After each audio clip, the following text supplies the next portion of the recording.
नमस्कार, लोकसमत न्यूज में आपका स्वागत है। आपके साथ मुझे स्वामी। न्यूज बुलेटिन में आज हम बीकानेर संभाग में राजस्थान की प्रमुख खबरों को देखेंगे। खबरों की जानकारी के लिए जुड़े रहे लोकसमत न्यूज चैनल के साथ। शुरुआत करेंगे खबरों की।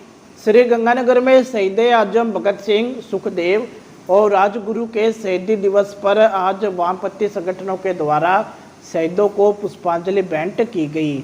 इसी को लेकर शहीद भगत सिंह चौक पर आज कार्यक्रम आयोजित हुआ। कार्यक्रमों में वामपंथी संगठनों ने शहीदों की शहादत को नमन किया और उनको पुष्पांजलि अर्पित की। इस दौरान भगत सिंह अमर रहे के नारे गुंजायमान रहे। भगत सिंह आज भगत सिंह, सुखदेव, राजगुरु का जो शहीदी दिवस है उसके रूप में, श्रद्धांजलि के रूप में तमाम हमारे संगठन, CITU के संगठन श्रद्धांजलि देने के लिए उपस्थित हुए हैं। और इस बात को एक संकल्प के रूप में लेते हुए हम लोगों ने तय किया है कि मजदूरों के जो श्रमिक कानून, मजदूरों का गला मोड़ने वाले मोचने वाले जो श्रमिक कानून बने हैं उनको 28-29 की जो हड़ताल है उनको वापस लेने की, उसके अंदर हम तमाम संगठन शामिल होंगे और शहर का चक्का जाम करेंगे। जबकि ये कॉल जो है शहीद आजम की पुण्यतिथि के ऊपर पूरे देश में CITU के संगठन ने दी है।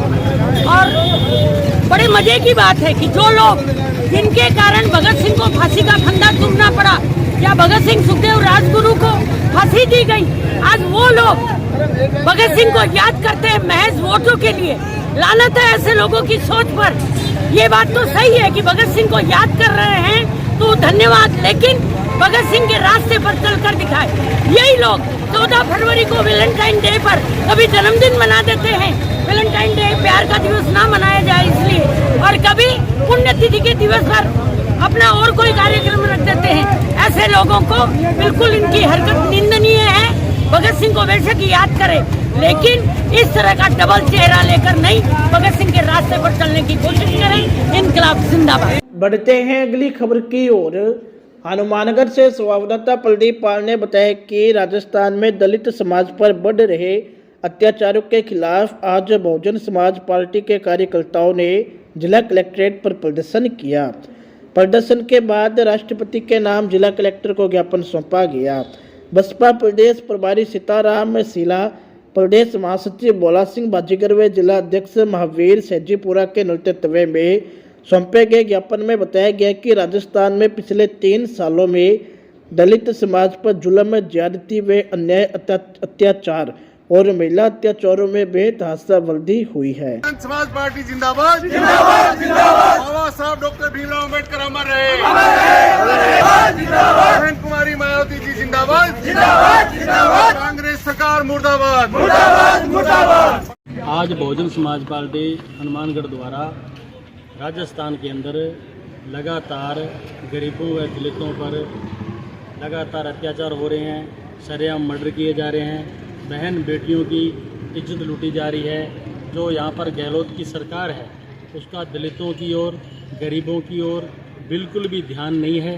कहने को तो कहते हैं कांग्रेस का हाथ गरीब के साथ है, लेकिन ये एक हमें गलत इसका हमें रिजल्ट दिखाई दे रहा है। हम बहुजन समाज पार्टी के पूरे राजस्थान के अंदर हम ये मांग करते हैं कि अगर दलितों पर अत्याचार जल्द बंद नहीं किए गए तो बहुजन समाज पार्टी पूरे राजस्थान के अंदर एक बहुत बड़ा आंदोलन करेगी, जिसकी जिम्मेवारी इस सरकार की होगी। बढ़ेंगे अगली खबर की ओर। बीकानेर के बिनासर इलाके में आज सैनिटरी नैपकिन्स व डायपर के गोदाम में अचानक आग लगने से हड़कंप मच गया। आग लगने की सूचना पर पुलिस व दमकल की गाड़ियां मौके पर पहुंची। नैपकिन गोदाम में अचानक धुआं निकलने से लोग वहां एकत्रित हो गए और स्थानीय लोगों ने अपने स्तर पर आग बुझाने का काम शुरू कर दिया। सूचना मिलने पर फायर ब्रिगेड की गाड़ियां आई और कड़ी मशक्कत के बाद आग पर काबू पाया गया। आग में डायपर व सैनिटरी पैड का सामान रखा था, जिसमें रखे कार्टून जलकर खाक हो गए। की बात है, यहाँ ये राजेंद्र सिंह का जो सैनिटरी पैड बनाते हैं उसका कारखाना है निर्भया नाम से। इसमें आग लगने की सूचना मिली थी। सबसे पहले यहाँ के बासिंदे, यहाँ के जो युवा टीम है, ये लोग मौके पे पहुँचे। इन्होंने बड़ी मेहनत की है। जब हमें सूचना मिली तो हमने कंट्रोल रूम को बता के दमकल गाड़ियाँ बुलाई है। हमारी पुलिस लाइन में भी एक वज्रा रहती है उसको भी बुलाया गया है। आग पे आमजन की मदद से, इन लोगों के सहयोग से ही काबू में कर रहे हैं और अच्छा लोग सहयोग कर रहे हैं। कितनी बड़ी आग है, कितनी गाड़ियों को बुलाया गया अभी तक? दमकल की करीबन 5 गाड़ियाँ आ गई, एक पुलिस का जो वाहन रहता है टैंकर लाइन में वो आ गया। यहाँ स्थानीय भी टैंकर वगैरह लोगों ने अपने स्तर पे प्रयास किए हैं। आग लगने का प्रमुखता क्या कारण आया? कारणों की जांच बाद में करेंगे, अभी पहले बुझाने का काम पहले। कोई कैजुअलिटी वगैरह ना हुई है क्या? नुकसान का कैजुअलिटी नहीं हुई, जनहानि नहीं हुई और ये लोग बड़े जागरूक हैं और इनके प्रयासों से हम तो लॉ एंड ऑर्डर के लिए आते हैं, इनके हमारा मदद तो ये लोग ही करते हैं। ठीक है सर, थैंक यू। बढ़ेंगे अगली खबर की ओर। बीकानेर से संवाददाता भवानी जोशी ने बताया कि बीकानेर में मादक पदार्थों के बढ़ते हुए उपयोग में दुष्परिणामों के दृष्टिगत जिले को नशा मुक्त किए जाने के लिए जागरूकता अभियान चलाया जा रहा है, जिसके तहत आज पैदल मार्च का आयोजन किया गया। रैली की शुरुआत संभागीय आयुक्त डॉक्टर नीरज के पवन, जिला कलेक्टर भगवती प्रसाद कलाल ने हरी झंडी दिखाकर किया। रैली विभिन्न मार्गों से होते हुए गांधी पार्क पहुंची।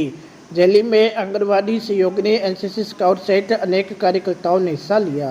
सब्सटेंस अब्यूज़ जो कि 14 फरवरी से पूरे बीकानेर संभाग में चारों जिलों में प्रारंभ किया गया था, उसका पहला चरण आज भगत सिंह जी की पुण्यतिथि पर आज समाप्त हो रहा है। उसी के साथ साथ द्वितीय चरण भी आज से ही शुरू हो रहा है, जो विवेकानंद जी की पुण्यतिथि यानी 4 जुलाई 101 दिन की पूरी कार्य योजना बनाई गई है। माननीय मुख्यमंत्री महोदय और राज्य सरकार की मंशा के अनुरूप बीकानेर संभाग को, बीकानेर ज़िले को नशे से मुक्त कराने के लिए जिला कलेक्टर महोदय के नेतृत्व में सारे विभाग सब मिल करके इस कार्य योजना को सफल बनाएंगे। इस द्वितीय चरण की आज से शुरुआत है और पहले चरण का उपसंहार है। हम सब मिल करके आम जनता तक ये मैसेज तो पहुंचाने में सफल हुए हैं कि किस प्रकार हम सभी प्रकार के नशे, खास तौर पर तंबाकू मुक्त राजस्थान की ओर आगे बढ़ें। उस दिशा में हम आगे बढ़ रहे हैं। हमें पूरा विश्वास है कि ज़रूर सफल होगा।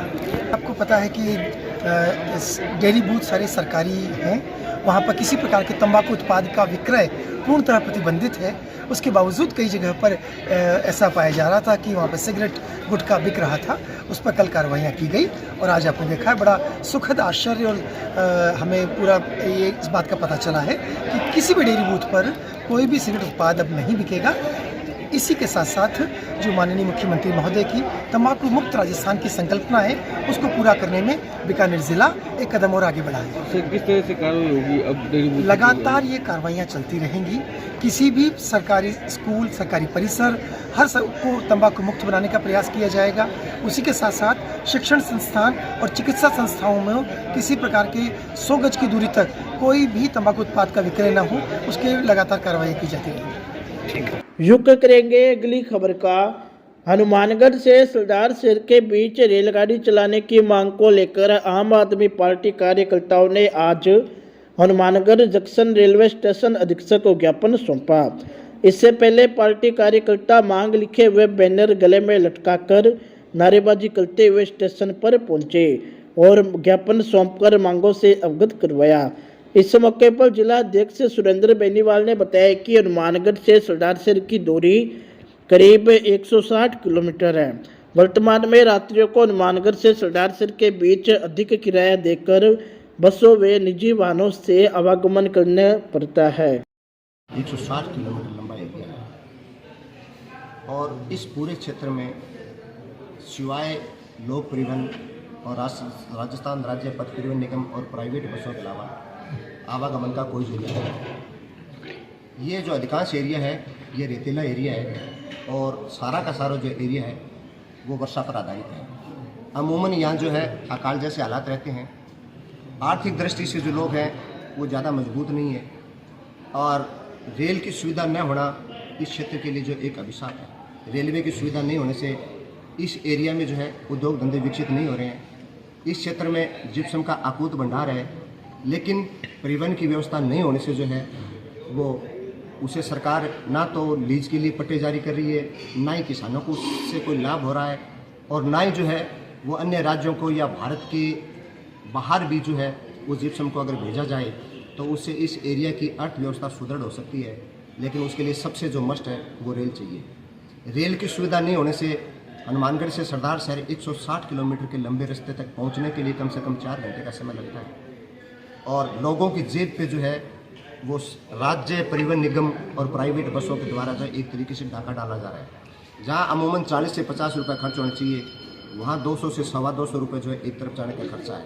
यदि हनुमानगढ़ से कोई आदमी सरदार शहर के लिए जाता है तो यदि रेल की सुविधा हो तो उसे शायद 80 से 100 रुपये में जो है वो सुविधा मिल सकती है और बसों से आवागमन करने के लिए उसे उसके जेब में 500 रुपये चाहिए, यानी 5 गुना जो है वो एक्स्ट्रा हर आदमी की जेब पे खर्च हो रहे हैं और उसी के अनुपात में जो है वो महंगाई है, क्योंकि परिवहन की व्यवस्था जो है वो रेलवे नहीं होने से प्राइवेट परिवहन के जो साधन है वो उनका किराया ज़्यादा है।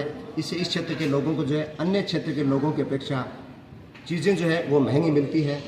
और शिक्षा के क्षेत्र में सरदार शहर का खुद का नाम है, लेकिन सरदार शहर के आसपास जो है वो शिक्षा से बच्चे जो है वंचित हैं, क्योंकि लोगों की जेब में जब पैसे नहीं होंगे तो अपने बच्चों को अच्छी शिक्षा नहीं दिलवाई जा सकती है। तो आम जन की इस पीड़ा को देखते हुए बहुत लंबे समय से जो है लोगों के जहन में ये चीज़ है। सत्ता में हमेशा से जो है कांग्रेस और बीजेपी का राज रहा है और बीजेपी और कांग्रेस ने आज तक कभी भी इस समस्या को है जो जन समस्या न समझ करके निजी समस्या मानी गई और इसी का परिणाम ये है कि आज तक भाजपा और कांग्रेस ने इस मुद्दे को कभी भी हल करवाने का प्रयास नहीं किया गया। बढ़ेंगे अगली खबर की ओर। अनूपगढ़ में भाजपा युवा मोर्चा अध्यक्ष मनोज आसेरी के नेतृत्व में भाजपा कार्यकर्ताओं ने शहीद भगत सिंह के शहीदी दिवस पर भगत सिंह को पुष्पांजलि अर्पित की। इस दौरान भाजपा के जिला महामंत्री अविनाश डाबी ने भगत सिंह के जीवन पर प्रकाश डालते हुए कहा कि शहीद भगत सिंह भारत के सबसे महान स्वतंत्रता सेनानियों में से एक थे, जो मात्र 23 वर्ष की उम्र में अपनी शहादत को अमर करके चले गए। उन्होंने कहा कि आज़ादी की लड़ाई के समय भगत सिंह नौजवानों के लिए एक रूट आइकॉन थे, जो नौजवानों को देश के लिए आगे आने को प्रोत्साहित करते थे।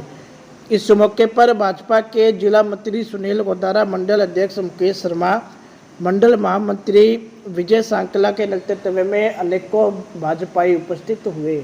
बढ़ेंगे अगली खबर की ओर। अनूपगढ़ से संवाददाता उदय कंकल ने बताया कि अनूपगढ़ एसडीएम प्रियंका तलानिया ने आज इंदिरा रसोई का औचक निरीक्षण किया। निरीक्षण के दौरान उन्होंने रसोई में परोसे जाने वाले भोजन की गुणवत्ता की जांच की। उपखंड अधिकारी द्वारा साफ सफाई का जायजा लेते हुए उपस्थित आमजन से भोजन की क्वालिटी दर के संबंध में पूछताछ की गई। उपस्थित लोगों ने परोसे जाने वाले भोजन की गुणवत्ता संतोषजनक बताई। इस दौरान कई लोगों ने कहा कि उनसे 8 रुपये के स्थान पर 10 रुपये लिए जाते हैं, जिस पर उन्होंने नगरपालिका प्रशासन को इंदिरा रसोई में रेट लिस्ट लगाने तथा मेन्यू चार्ट सदस्य पर लगाए जाने के निर्देश दिए। इस दौरान उन्होंने इंदिरा रसोई के संदर्भ में शिकायत हेतु शिकायती नंबर भी उपलब्ध करवाने के निर्देश दिए।